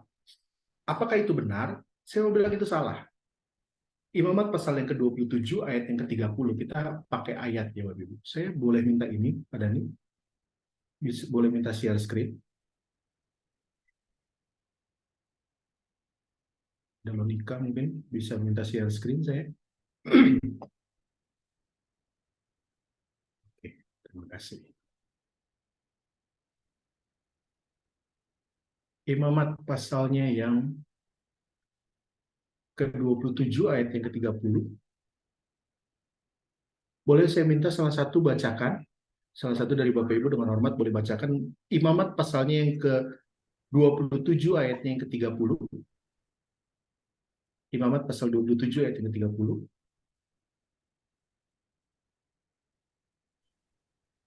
Firman Tuhan, demikianlah juga segala persembahan persepuluhan dari tanah, baik dari hasil benih di tanah maupun dari buah pohon-pohonan, adalah milik Tuhan. Itulah persembahan kudus bagi Tuhan. Iya, terima kasih Dewi. Uh, ini adalah hukumnya, hukum tentang persepuluhan. Demikian juga segala persembahan persepuluhan dari tanah, baik dari benih di tanah maupun dari buah pohon-pohonan adalah milik Tuhan. Itulah persembahan kudus bagi Tuhan. Yang para pendeta itu bilang adalah itu dibuat berdasarkan keadaan, karena Tuhan melihat bahwa Bani Lewi itu tidak punya hak, tidak punya bagian, makanya Tuhan bikin itu hukum. Tetapi yang sebenarnya yang tertulis dan tercatat di dalam firman Tuhan, ini adalah imamat, ini adalah hukum-hukum yang pertama yang dibuat, Bapak Ibu Saudara, mengatakan gimana? Demikian juga segala persembahan persepuluhan dari tanah, baik dari benih di tanah maupun dari buah pohon-pohonan adalah milik Tuhan. Itulah persembahan kudus bagi Tuhan. Jadi bukan karena keadaan. Jadi bukan karena keadaan orang Lewi yang tidak punya bagian, Tuhan kasihan lihat mereka, maka Tuhan bilang, oh ya udah kumpulin aja persepuluhan ya, patungan semuanya, bangsa Israel yang 11 suku ini patungan semuanya, ambil 10%, 10%, kasih itu buat orang-orang Lewi. Dikatakan di dalam ayat ini adalah milik Tuhan. Itulah persembahan kudus bagi Tuhan. Tuhan itu miliknya Tuhan, baru Tuhan kasih kepada orang-orang Lewi, baru Tuhan kasih kepada orang-orang para pelayan-pelayan yang melayani di bait suci. Awalnya itu jelas, itu adalah milik Tuhan. Belum lagi kalau kita bicara tentang Abraham yang kasih persepuluhan kepada Melkisedek, Raja Salem. Banyak yang menerjemahkan bahwa Melkisedek ini adalah pernyataan Kristus di perjanjian lama. Tetapi di luar pertanyaan itu, ngapain sih Abraham kasih persepuluhan sama raja? Emang kurang kaya raja itu? Nggak ada alasan gitu untuk seperti itu. Kenapa Abraham kasih? Karena memang itu adalah pernyataan dari Kristus dalam perjanjian lama. Jadi Abraham kasih itu. Makanya di perjanjian baru kan dikatakan bahwa Kristus itu adalah imam besar menurut peraturan Melkisedek. Nah, Abraham kasih itu kepada Melkisedek. Itu yang pertama, Bapak Saudara, bahwa persepuluhan itu bukanlah hukum yang dibuat berdasarkan keadaan. Tapi persepuluhan adalah hukum yang dibuat betul-betul karena itu adalah Tuhan bilang itu adalah milik Tuhan. Seperti yang tadi Pak Dani sampaikan bahwa di dalam Taman Eden itu semua buah boleh dimakan, tetapi ada satu yang dikhususkan. Nah, persepuluhan ini adalah yang dikhususkan untuk Tuhan gitu. Itu yang pertama. Yang kedua, soal tidak ada di PB, tidak ada di Perjanjian Baru. Nah, ini yang selalu digembar-geborkan gitu ya oleh pendeta-pendeta yang tidak setuju terhadap persepuluhan. Mereka bilang bahwa persepuluhan itu tidak ada lagi di PB. Persepuluhan itu sudah digenapi, makanya nggak ada lagi. Tuhan Yesus sudah pernah ngomong itu di dalam PB. Nah, apakah betul seperti itu? Mari kita lihat Matius 23 ayat yang ke-23. Boleh saya seorang lagi bacakan Matius 23 ayat yang ke-23.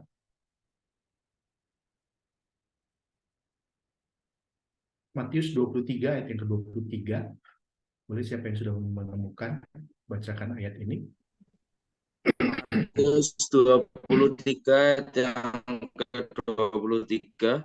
Celakalah kamu, hai ahli-ahli Taurat dan orang-orang Farisi, hai kamu orang-orang munafik, sebab persepuluhan dari selasih, adas, manis, dan jintan kamu bayar, tetapi yang terpenting dalam hukum Taurat kamu abaikan, yaitu keadilan dan belas kasihan dan kesetiaan. Yang satu harus dilakukan dan yang lain jangan diabaikan. Terima kasih, Andri. Nah, ini loh yang Tuhan, ini bukan rasul, bukan nabi yang bilang ini, tetapi Tuhan Yesus sendiri yang bilang. Tuhan Yesus lagi bilang kepada ahli-ahli Taurat dan orang-orang Farisi. Dan Tuhan Yesus lagi bilang begini, celakalah kamu hai ahli-ahli Taurat dan orang-orang Farisi, hai kamu orang-orang munafik, sebab persepuluhan dari selasi, adas manis dan jintan kamu bayar, tetapi yang terpenting dalam hukum Taurat kamu abaikan, yaitu keadilan dan belas kasihan dan kesetiaan.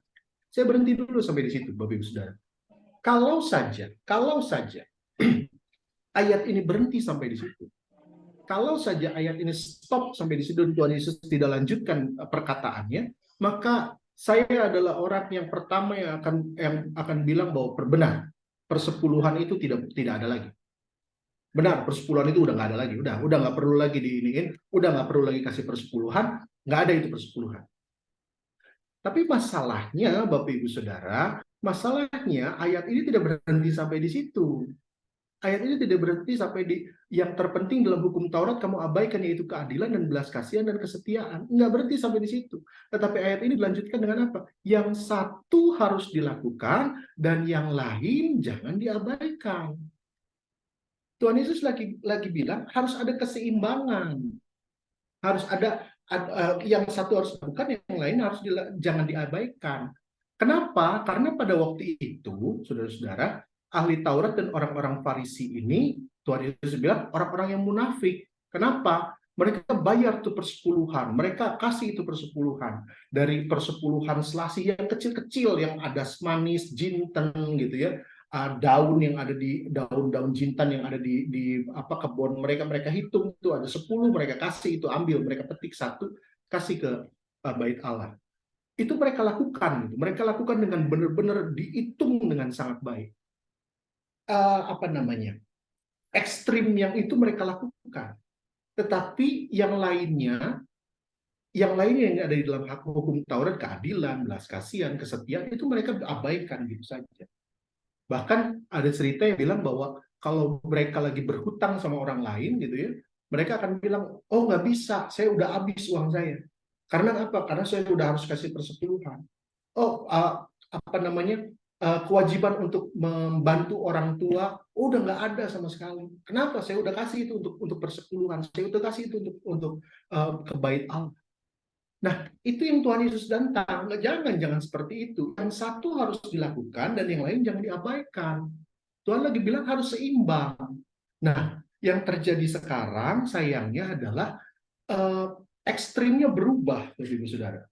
Ekstrimnya berubah. Yang tadinya orang-orang yang ada di dalam Matius ini, orang-orang yang Tuhan tegur di dalam Matius ini, ahli Taurat dan orang Farisi ini, mereka benar-benar mengutamakan yang namanya persepuluhan dan mereka abaikan itu yang lain-lain. Mereka nggak mau tahu itu yang lain-lain. Tapi ekstrimnya sekarang berubah. Ekstrimnya dari yang ekstrim kiri berubah jadi ekstrim kanan gitu loh. Ekstrim kanan itu apa? Udah nggak perlu persepuluhan. Yang penting kamu bantu orang tua. Yang penting kamu ini. Yang penting kamu berbuat baik. Yang penting waktu kamu di jalan kamu ketemu pengemis, kasih sama mereka. Yang namanya persepuluhan itu nggak wajib. Tapi sebetulnya apa yang Tuhan bilang? Yang satu harus dilakukan dan yang lain jangan diabaikan. Tentang kasih, tentang keadilan, tentang belas kasihan, tentang kesetiaan itu harus dilakukan. Tetapi yang lain juga jangan diabaikan. Persepuluhan juga jangan diabaikan. Jadi kalau ada orang-orang yang bilang bahwa persepuluhan itu sudah tidak ada lagi di dalam perjanjian baru, itu salah, sangat salah. Kenapa? Karena Tuhan Yesus sendiri yang bilang bahwa harus ada balance, harus ada keseimbangan antara persepuluhan dan juga hukum-hukum yang lainnya. Yang satu harus dilakukan dan yang lain jangan diabaikan. Gitu. Ini yang buat saya dua pandangan yang disampaikan oleh orang-orang yang tidak menerima persepuluhan itu. Inilah yang harus kita, yang menjadi yang menjadi pedoman kita gitu. Inilah yang menjadi ayat-ayat yang dapat kita pegang supaya kita bisa menjawab mereka, bukan dengan menjawab dengan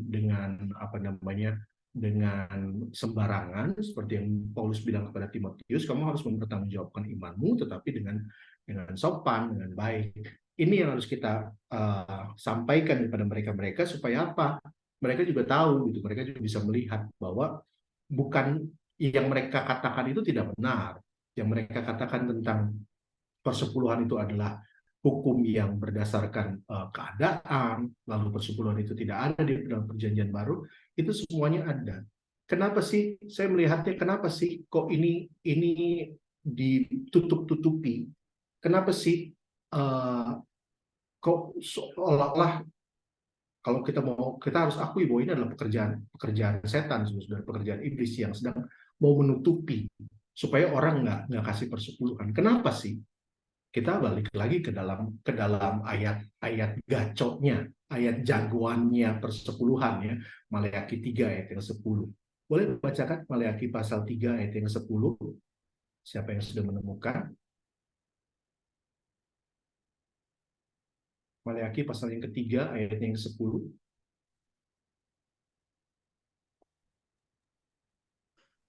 Maleakhi 3 ayat 10. Bawalah seluruh persembahan persepuluhan itu ke dalam rumah perbendaharaan, supaya ada persediaan makanan di rumahku, dan ujilah aku, firman Tuhan semesta alam, apakah aku tidak membukakan bagimu tingkap-tingkap langit dan mencurahkan berkat kepadamu sampai berkelimpahan. Iya, terima kasih Andre. Ini loh yang lagi mau ditutup. Ini yang lagi mau berusaha untuk iblis, udah nggak usah kasih persepuluhan. Kenapa? Karena ini kuncinya, Bapak Ibu Saudara. Ini kunci berkat. Yang namanya persepuluhan itu, gini saudara-saudara, Tuhan kita adalah Tuhan yang tidak mau diuji. Tuhan kita adalah Tuhan yang sama sekali tidak mau diuji. Ada orang-orang Israel pada waktu mereka menguji Tuhan, Tuhan murka, bukan cuma marah dikatakan. Tuhan murka kepada mereka. Tuhan mencurahkan murkanya kepada mereka. Dalam hal apapun Tuhan tidak mau diuji. Hanya satu hal. Tuhan bilang, ujilah aku. Hanya satu kali di dalam Alkitab dikatakan, ujilah aku. Hanya lewat ini. Maleakhi 3 ayat yang 10. Dikatakan dengan jelas di dalam firman Tuhan, bawalah seluruh persembahan persepuluhan itu ke dalam rumah perbendaharaan supaya ada persediaan makanan di rumahku, dan ujilah aku, firman Tuhan semesta alam. Apakah aku tidak membukakan bagimu tingkap-tingkap langit dan mencurahkan berkat kepadamu sampai berkelimpahan. Soal persepuluhan adalah kunci berkat. Saya harus bilang begitu. Kenapa? Tuhan bilang, kalau kita memberikan persembahan persepuluhan, mengembalikan persepuluhan itu kepada Tuhan, Tuhan bilang, ujilah aku. Apakah aku tidak membukakan bagimu tingkap-tingkap langit dan mencurahkan berkat kepadamu sampai berkelimpahan. Ini janjinya Tuhan. Dan Tuhan lagi tantang kita, kalau saya boleh bilang dalam tanda petik. Tuhan lagi tantang kita, uji. Kembalikan persepuluhan dan uji. Apakah aku tidak akan membukakan bagimu tingkap-tingkap langit dan mencurahkan berkat kepadamu sampai berkelimpahan. Iblis lagi mau tutupi ini. Supaya apa? Anak-anak Tuhan tidak diberkati. Anak-anak Tuhan tetap hidup dengan kekurangan. Anak-anak Tuhan tetap hidup dengan ya kesusahan. Sampai akhirnya apa? Ya udah. Anak-anak Tuhan menggerutu. Anak-anak Tuhan nggak lagi menikmati berkat-berkatnya Tuhan. Ini yang Tuhan ini yang iblis lagi mau tutup. Dan berhasil. Cukup berhasil, Bapak Ibu Saudara. Karena pada akhirnya apa? Banyak sekali anak-anak Tuhan yang akhirnya mendukung dan ini semakin viral, kalau saya boleh bilang ini semakin viral akhir-akhir ini. Nah, inilah sikap kita kira-kira untuk masalah persepuluhan ini. Seperti inilah kira-kira sikap kita untuk menjawab mereka. Mungkin ada yang mau membagikan atau ada yang mau mungkin menyanggah, Bapak Ibu Saudara. Silahkan, dipersilahkan. Pak Dhani mungkin saya kembalikan dulu sebentar. Sebentar lagi satu lagi yang akan saya sampaikan. Ya, silahkan kalau ada yang mau diskusi. Iya, berdiskusi. Pak Ariel, Ya, memang sekarang sedang tren ya, jemaat kurang mau mengembalikan milik Tuhan. Iya. Dan mereka merasa, saya nggak kasih perpuluhan, saya tetap diberkati, usaha saya tetap maju, bisnis saya tetap lancar. Bagaimana Pak Ariel? Iya, ya jelas ya Tante. Itu menjadi apa namanya? Menjadi alasan bagi orang-orang gitu ya, bahwa ya sekarang saya tetap aja itu diberkati, tetap aja tuh usaha saya juga seperti. Tapi kan yang pasti yang namanya ya kalau saya bisa bilang dosa ya, yang namanya orang berdosa itu kan nggak selalu Tuhan langsung gitu ya, langsung kamu berdosa, wah kamu dipukul saat ini juga. Kalau kamu berdosa, wah kamu langsung dapat upah dosa adalah maut. Tapi tidak semua orang langsung menerima maut itu ya. Jadi yang jelas ada gitu loh tanda menurut saya ya, ada Tuhan juga menahan dulu apakah memang mereka mau bertobat. Tuhan juga selalu memberikan waktu kan untuk mereka itu supaya mereka bisa kembali lagi, supaya mereka bisa kembali lagi pada pemahaman mereka yang benar gitu ya. Yang jelas buat saya ya itu waktu yang diberikan oleh Tuhan untuk mereka gitu, dan menurut saya sih seperti itu ya. Tidak selalu dosa itu selalu dibalas langsung, tidak selalu bahwa mereka tidak mengembalikan kewajiban mereka terus mereka langsung menerima kutuk dari Tuhan gitu. Tetapi ada waktunya untuk segala sesuatu. Ya, terima kasih Pak. Terima kasih Tante Seni. Ada lagi mungkin Bapak Ibu, kita boleh berdiskusi karena memang ini sesuatu yang lagi hot banget ya, lagi viral banget. Ya, halo Kak Ariel. Ya, Stefanus. Silakan. Nambahin sih, udah nambahin yang pas minggu kemarin. Ya. Tapi memang ini sangat pembicaraan yang cukup seru sih sebenarnya. Ya, untuk kudus dan perpuluhan dan persembahan. Dan ya saya cuma bisa nanggapin apalagi yang dikatakan oleh Om Roni kemarin ya. Salah satu ayat yang dikatakan di mana ya, ketika Tuhan Yesus menjawab orang-orang Farisi, dia bilang kan yang tentang pemberian kepada kaisar itu loh. Nah, pemberian kepada kan dijawab kalau istilahnya ya apa yang harus dikasih ke kaisar, kasih ke kaisar. Juga kalau yang harus dikasih ke Tuhan itu kasih ke Tuhan. Dan saya coba renungkan, saya coba lihat konteksnya segala macam, dan itu memang kalau dilihat dari bahasa aslinya itu dia tuh sepadan gitu, maksudnya ini Tuhan Yesus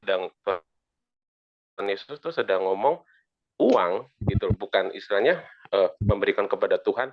Kan kalau si pendeta itu, si pastor itu kan memberikan hati 100% sekarang, nggak memberikan persembahan, tapi udah jelas-jelas gitu pada dasarnya itu Tuhan sedang apple to apple, uang sama uang gitu. Jadi nggak bisa membanding. Kalau Tuhan udah ngomong ke orang-orang Farisi tentang uang, ya istilahnya mengembalikan kepada Tuhan itu juga harus sama. Apalagi yang mau Tuhan Yesus maksud, yaitu maksudnya adalah ya persembahan persepuluhan itu, persembahan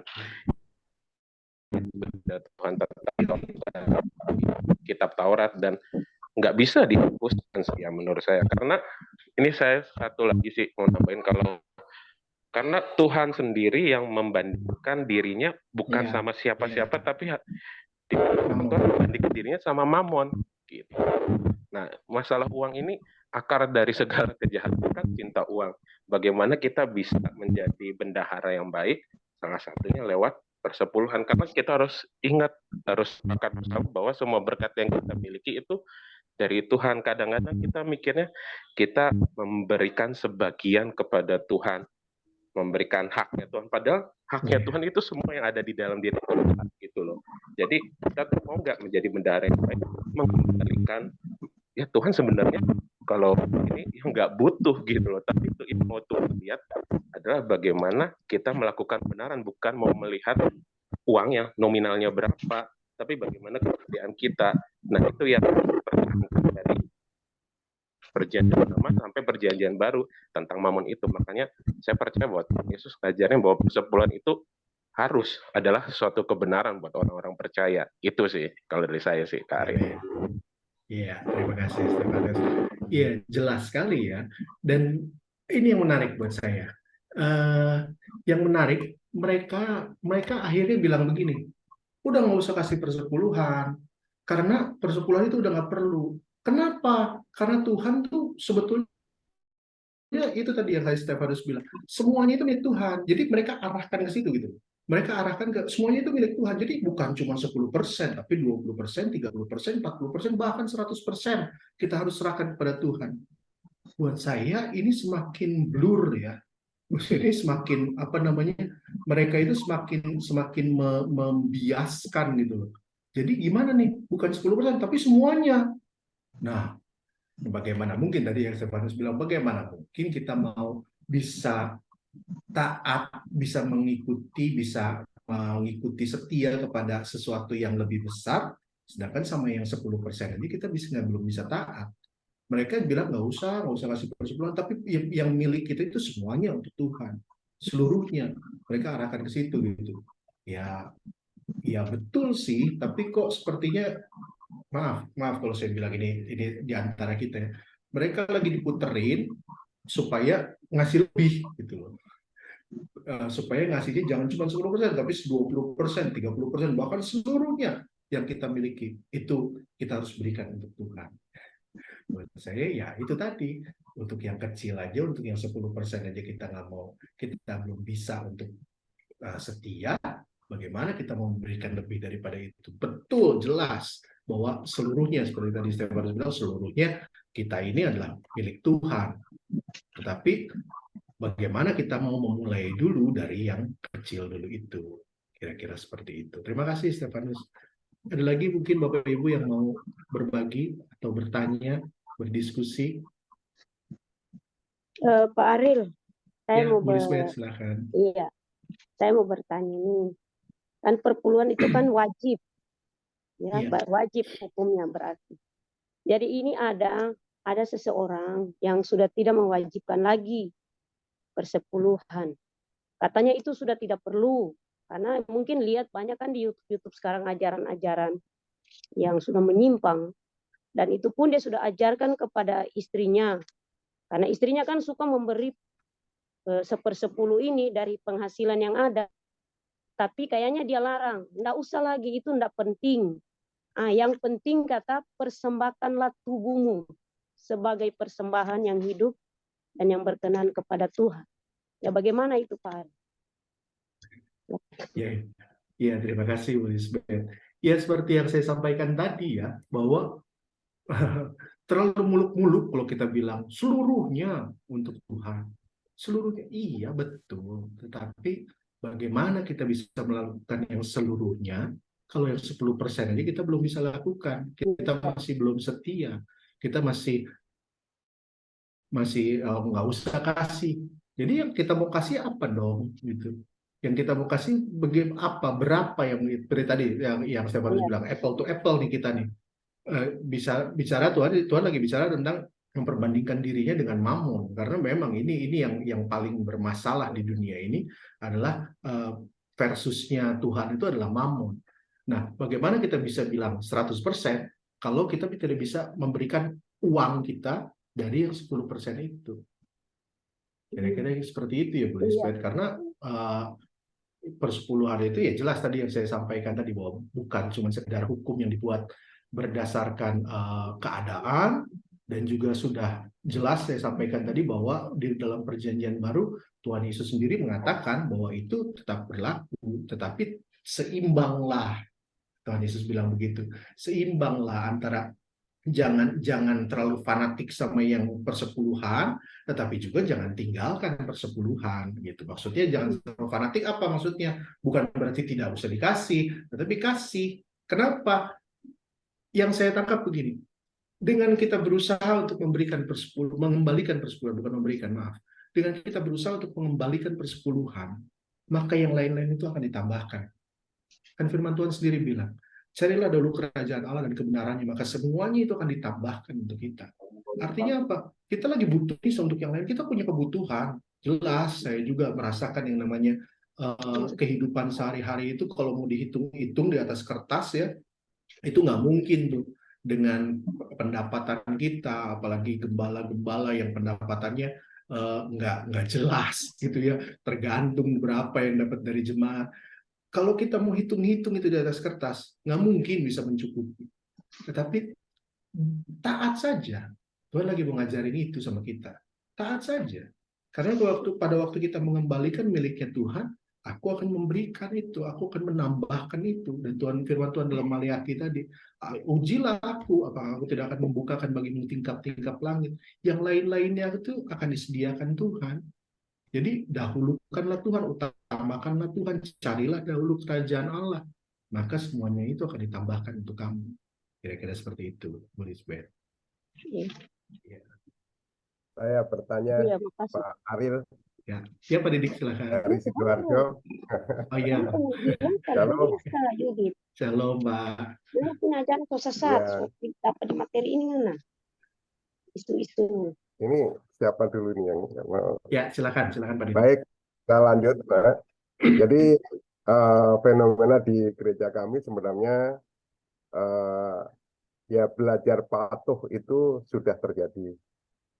Jadi yang sering ditanyakan adalah bagaimana menghitung. Jadi kalau bagi pegawai negeri mungkin yang gajinya 10 juta, 1/10-nya jelas gitu. Tapi yang dagang itu dia mengumpulkan dari bulan pertama, hari pertama sampai dengan akhir, dia direkap menjadi berapa kewajiban-kewajiban yang harus dia bayarkan kembali seperti pajak dan sebagainya. Dan selama ini kami memberikan guidance gitu bahwa ya sekarang itu yang paling tidak yang menjadi hak kamu itu berapa, yang akan dijadikan patokan perhitungan 1/10-nya berapa. Nah, ini sebenarnya ada pertanyaan dari jemaat yang sebenarnya takut kalau saya salah mungkin kurang gitu. Kalau kelebihan saya nggak masalah, tapi kalau kurang saya itu berdosa. Jadi merasa seperti itu, Bapak. Terima kasih Pak Ariel, mohon diberi pencerahan gitu. Terima kasih. Iya, terima kasih Pak Didik. Iya, nah bicara tentang ini kita panjang lagi nih Bapak Ibu. Karena terus terang Alkitab tidak menjelaskan secara rinci ya. Yang penting adalah bawalah persepuluhan itu ke dalam bait Allah, ke rumah Allah sebagai perbendaharaan untuk ke rumah Allah. Mengenai penghitungannya, kalau buat saya, nah sekali lagi ini pendapat saya nih Pak pribadi ya. Omul yang sangat baik dalam menjelaskan tentang persepuluhan, Pendeta Mulyadi Sulaiman. Yang saya tangkap dari beliau, berapa yang kita dapat, gitu. Maksudnya begini, berapa yang bisa kita gunakan? Karena kan kalau misalkan kita yang namanya pajak itu tadi seperti yang Pak Stefanus tadi bilang, apa yang punya kaisar berikan kepada kaisar. Jadi kan tentang pajak ini kan kita sudah diambil nih dari yang ada di bagiannya kita ini. Kalau dibilang misalkan bagian kita itu ada 100 gitu ya, yang untuk kaisar misalkan ada untuk pajak PPN segala macam 10%, udah jadi 90 gitu, karena sudah diambil 10%-nya untuk pajak dan lain sebagainya. Yang bisa kita nikmati ya dari 90 ini.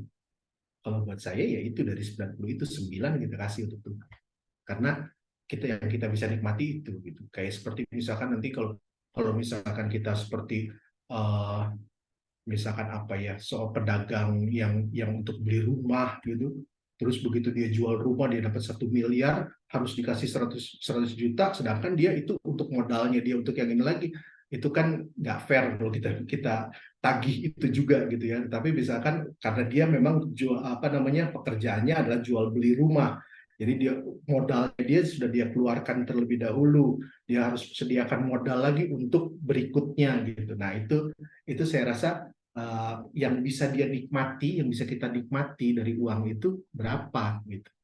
Yang bisa kita nikmati setelah dipotong dengan pajak, dipotong dengan kewajiban-kewajiban yang lainnya, yang bisa kita nikmati netnya berapa, itulah yang kita kasih. Kita ambil 10%-nya dan kita kembalikan kepada Tuhan. Menurut saya seperti itu, Pak. Itu kira-kira Pak Didik. Terima kasih Pak. Ya, terima kasih, Tuhan berkati Pak. Ada lagi mungkin Bapak Ibu yang mau berdiskusi untuk kita malam hari ini tentang persepuluhan dulu. Ya, jadi mungkin sudah sudah ada gambaran mungkin yang Bapak Ibu ya. Selama ini awalnya saya juga jadi ragu gitu. pelayanan saya selama saya masih muda, tapi udah melayani dari sudah sekitar 25 tahun saya melayani. Saya sempat bingung juga gitu ya, ketemu sama orang-orang dengan penjelasan-penjelasan yang sepertinya alkitabiah gitu. Sepertinya kok selama ini tidak pernah dibahas. Yang saya tahu kan seperti itu ya. Selama ini aman-aman aja itu tentang persepuluhan. Persepuluhan wajib, iya wajib. Gitu. Tapi kok akhir-akhir ini bisa digoncang seperti itu. Kita sudah sampai ke waktu di mana ya itu tadi antara yang benar, antara kebenaran dengan penyesatan itu udah tipis sekali bedanya. Jadi kadang-kala kita nggak bisa tuh untuk bedakan ini benar atau ini salah. Ini jalannya lurus atau agak melenceng sedikit. Itu yang sedang terjadi saat-saat ini. Yang kedua, saya masuk ke topik yang sedikit ini ya, mungkin agak inilah isu yang juga lagi sekarang ini lagi hot gitu ya, lagi viral juga tentang perceraian, Bapak Ibu Saudara. Ya, saya agak hati-hati nih kalau masuk ke sini nih, karena firmannya apa sih? Saya mau bagi dulu ini menjadi sesuatu yang jelas dulu, Bapak Ibu Saudara. Yang pertama, benar atau tidak. Yang kedua, bagaimana kita menyikapinya. Yang pertama, benar atau tidak tentang perceraian. Tidak. Saya harus bilang seperti ini. Saya harus tegas dalam hal ini. Kenapa? Tidak benar yang namanya perceraian. Tuhan tidak pernah merestui perceraian. Di dalam perjanjian lama itu ada. Tapi kita juga harus lihat bahwa Tuhan akhirnya mengiyakan perceraian karena dengan murkanya Tuhan. Maaf. Sama seperti pada waktu bangsa Israel minta raja dan Tuhan kasih Saul, Tuhan kasih raja dalam murka. Tuhan bilang sama bangsa Israel, kalian sudah dipimpin langsung oleh aku, oleh Tuhan. Tapi kalian minta raja, kalian pengen seperti bangsa-bangsa yang lain. Kalian pengen supaya dihargai seperti bangsa-bangsa yang lain. Nih, aku kasih. Tapi Tuhan kasih dengan murka. Akhirnya apa? Kepemimpinan Saul jadi kepemimpinan yang hancur berantakan, Bapak Ibu Saudara.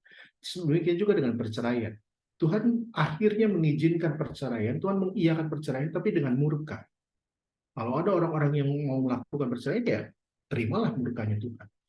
Dalam perjanjian baru ada dua pandangan. Dan banyak orang yang akhirnya bilang bahwa boleh bercerai kalau berzina, Bapak Ibu Saudara ya. Tapi kalau Bapak Ibu Saudara perhatikan, ayat tentang ini hanya ada di Matius, Bapak Ibu. Ayat tentang kalau boleh bercerai karena berzina itu hanya ada di Matius. Nah, saya harus jelaskan dulu. Pandangan dari keempat Injil itu adalah pandangan yang keempat Injil, Matius, Markus, Lukas, dan Yohanes. Mereka punya peruntukannya sendiri. Mereka menulis Injil untuk satu keperuntukan, Bapak Ibu Saudara.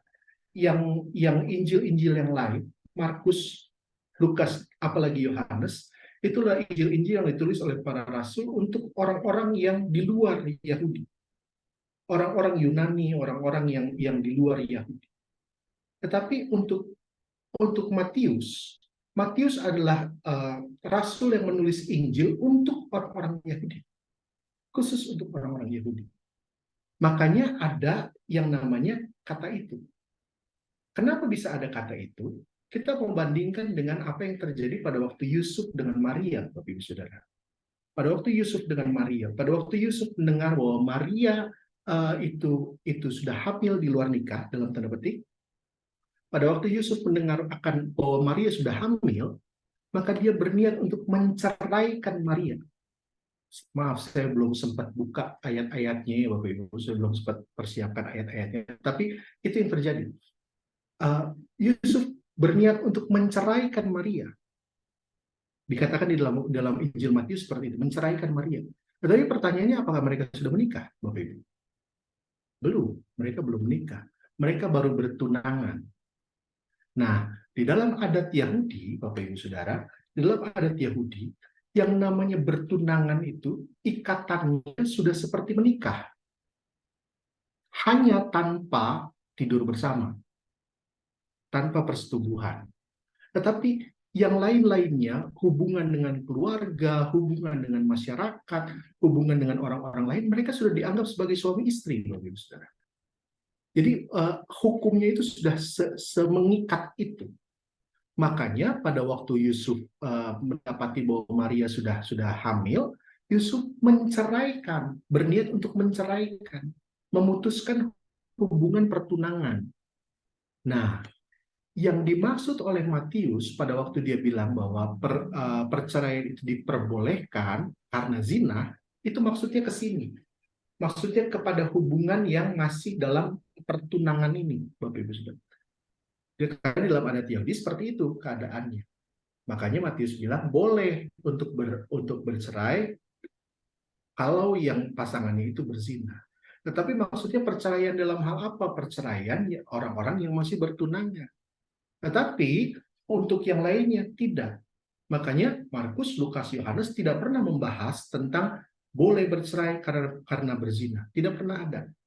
Semua Markus, Lukas, Yohanes tidak pernah mencantumkan bahwa perceraian itu diperbolehkan. Nah, seperti itu, Bapak Saudara. Jadi, yang pertama, perceraian boleh atau tidak? Tidak. Apapun alasannya, tidak boleh. Berzina, tidak boleh. Kenapa? Karena kalau itu kita harus lihat lagi kepada adat istiadat Yahudi. Adat istiadat Yahudi yang dimaksud oleh Matius dengan perceraian adalah perceraian pada waktu mereka masih bertunangan, gitu ya. Jadi boleh atau tidak? Tidak, sama sekali tidak boleh. Tapi bagaimana nih dengan dengan orang-orang yang sudah kadung, saya bahasa Perancisnya keluar lagi, sudah terlanjur bercerai, sudah terlanjur hidup dengan keadaan seperti itu. Yang jelas, saya harus kembali kepada Injil adalah kasih karunia. Dan apa yang Tuhan Yesus lakukan kepada orang yang pada waktu didapati orang-orang bahwa orang itu sedang didapati sedang berzina dan dibawa kepada Tuhan Yesus. Tuhan Yesus menulis di tanah dan Tuhan Yesus bilang, aku tidak akan melempari wanita itu dengan batu. Siapa yang di antara kalian yang tidak pernah berbuat dosa, silahkan lempari dia dengan batu. Nah, jadi seperti itu. Buat saya, apa yang saya amati dan saya pelajari selama ini, perceraian tidak boleh. Tetapi bagaimana kita menyikapi perceraian itu? Ya, yang jelas, apakah mereka nggak boleh ke gereja lagi? Tidak seperti itu juga, Bapak Ibu Saudara. Apakah mereka jadi najis seumur hidup? Ya, kita nggak bisa bilang seperti itu. Penghakiman ada di tangan Tuhan. Ya, Bapak Ibu Saudara, penghakiman ada di tangan Tuhan. Mengenai saya nggak berani untuk masuk ke apakah kita sebagai gembala nih, boleh nggak kita memberkati lagi orang yang sudah bercerai. Nah, kita belum sampai di situ.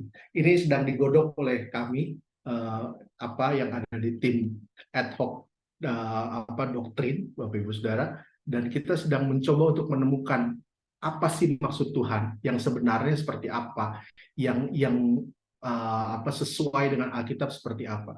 Tapi buat saya yang pertama tadi soal kebenarannya itu adalah Tuhan tidak berkenan, itu adalah sebuah dosa. Apapun alasannya itu tidak bisa dibenarkan.